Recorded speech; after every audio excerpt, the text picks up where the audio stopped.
Hi ಎಲ್ಲರಿಗೂ ನಮಸ್ಕಾರ. Welcome to Lakshmi cooking blogs ಚಾನಲ್ಗೆ. ಇವತ್ತು ನಾನು ಬೆಳಗಿನ ನಾಷ್ಟಕ್ಕೆ ಅವಲಕ್ಕಿಯನ್ನು ಮಾಡ್ತಿದ್ದೀನಿ. ಯಾವ ರೀತಿ ಮಾಡೋದು ಅಂತ ನೋಡೋಣ. ಮೊದಲಿಗೆ ನಾನಿಲ್ಲಿ ಅವಲಕ್ಕಿನ ತೊಳೆದ್ಬಿಟ್ಟು ನೆನೆಸಿಟ್ಕೊಂಡಿದ್ದೀನಿ. ಹಾಗೆ ಒಲೆ ಮೇಲೆ ಕಡಾಯಿನ ಇಟ್ಕೊಂಡು ಅದಕ್ಕೆ 3 ಟೇಬಲ್ ಸ್ಪೂನ್ ಎಣ್ಣೆನ ಹಾಕ್ಕೊಂಡು ಕಡಲೆಬೇಳೆ ಮತ್ತು ಉದ್ದಿನಬೇಳೆ, ಕಡಲೆಕಾಳು ಈ ಮೂರನ್ನು 1 ಟೇಬಲ್ ಸ್ಪೂನ್ ಹಾಕ್ಕೊಂಡಿದ್ದೀನಿ.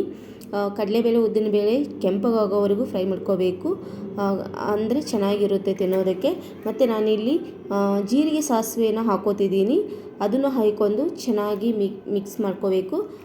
ಎಲ್ಲನೂ ಚೆನ್ನಾಗಿ ಫ್ರೈ ಮಾಡ್ಕೋಬೇಕು. ಇವಾಗ ನಾನಿಲ್ಲಿ ಇಂಗನ್ನು ಸೇರಿಸ್ತಾ ಇದ್ದೀನಿ. ಸ್ವಲ್ಪ ಇಂಗು ಹಾಕೋದ್ರಿಂದ ಚೆನ್ನಾಗಿರುತ್ತೆ. ಅಡುಗೆಗೆ ಇಂಗು ಬಳಸಬೇಕು, ಆರೋಗ್ಯಕ್ಕೆ ಒಳ್ಳೆಯದು. ಹಾಗಾಗಿ ಮತ್ತೆ ನಾನಿಲ್ಲಿ ಸ್ವಲ್ಪ ಕರಿಬೇವಿನ ಸೊಪ್ಪನ್ನು ಹಾಕ್ಕೋತಿದ್ದೀನಿ. ಹಾಗೆ 3 ಹಸಿಮೆಣಸಿನ್ಕಾಯನ್ನು ಕಟ್ ಮಾಡಿ ಇಟ್ಕೊಂಡಿದ್ದೆ, ಅದನ್ನು ಸೇರಿಸ್ಕೊತಾ ಇದ್ದೀನಿ.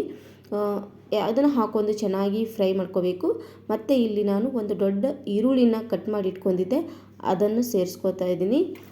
ಚೆನ್ನಾಗಿ ಅದನ್ನು ಹಾಕ್ಕೊಂಡು ಚೆನ್ನಾಗಿ ಫ್ರೈ ಮಾಡ್ಕೋಬೇಕು. ಈರುಳ್ಳಿ ಜಾಸ್ತಿ ಕೆಂಪಗಾಗೋವರೆಗೂ ಫ್ರೈ ಮಾಡಬಾರ್ದು, ಸ್ವಲ್ಪ ಮೆತ್ತಗಾದರೆ ಸಾಕು. ಈ ಟೈಮಲ್ಲಿ ನಾನು ಒಂದು ಟೊಮೊಟೊನ ಕಟ್ ಮಾಡಿಟ್ಟಿದ್ದೆ, ಅದನ್ನು ಸೇರಿಸ್ಕೊತಾ ಇದ್ದೀನಿ. ಈಗ ಎಲ್ಲನೂ ಚೆನ್ನಾಗಿ ಫ್ರೈ ಮಾಡ್ಕೋಬೇಕು. ಟೊಮೊಟೊ ಸ್ವಲ್ಪ ಮೆತ್ತಗಾಗೋವರೆಗೂ ಫ್ರೈ ಮಾಡ್ಕೊಂಡ್ರೆ ಸಾಕು. ಇವಾಗ ಟೊಮೊಟೊ ಎಲ್ಲ ನೋಡಿ ಮೆತ್ತಗಾಗಿದೆ. ಈಗ ನಾನು 1 ಟೇಬಲ್ ಸ್ಪೂನನ್ನು ಅರಿಶಿಣನ ಸೇರಿಸ್ಕೊತಾ ಇದ್ದೀನಿ. ಅದನ್ನು ಸೇರಿಸ್ಕೊಂಡು ಚೆನ್ನಾಗಿ ಕಲಿಸ್ಕೋಬೇಕು. ಅರಿಶಿಣ ಚೆನ್ನಾಗಿ ಮಿಕ್ಸ್ ಆದಮೇಲೆ ಇವಾಗ ನಾನು ಅವಲಕ್ಕಿನ ಸೇರಿಸ್ಕೊತಾ ಇದ್ದೀನಿ. ಅವಲಕ್ಕಿನ ಸೇರಿಸ್ಕೊಂಡು ಅದಕ್ಕೆ ಚೆನ್ನಾಗಿ ಮಿಕ್ಸ್ ಮಾಡ್ಕೋಬೇಕು. ಎಲ್ಲ ಉಪ್ಪು ಖಾರ ಎಲ್ಲ ಕರೆಕ್ಟಾಗಿ ಅದಕ್ಕೆ ಮಿಕ್ಸ್ ಆಗೋ ತನಕ ಮಸಾಲೆ ಎಲ್ಲ ಚೆನ್ನಾಗಿ ಮಿಕ್ಸ್ ಆಗಬೇಕು, ಚೆನ್ನಾಗಿ ಕಲಿಸ್ಕೋಬೇಕು.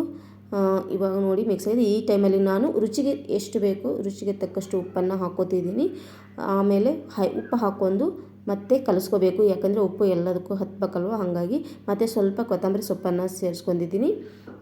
ಹಾಗೆ ನಾನು 1 ಹೋಳು ನಿಂಬೆಹಣ್ಣನ್ನು ಇಲ್ಲಿ ಹಿಂಡ್ಕೋತಾ ಇದ್ದೀನಿ. ನಿಂಬೆಹಣ್ಣು ಹಾಕೋದ್ರಿಂದ ಚೆನ್ನಾಗಿರುತ್ತೆ ನಿಂಬೆ ರಸ ಅವಲಕ್ಕಿಗೆ. ಹಾಗಾಗಿ ಇದಕ್ಕೆ ಬೇಕಾದರೆ ನೀವು 1 ಸ್ಪೂನು ಸಕ್ಕರೆನೂ ಆ್ಯಡ್ ಮಾಡ್ಕೋಬೋದು, ಚೆನ್ನಾಗಿರುತ್ತೆ ತಿನ್ನೋದಕ್ಕೆ.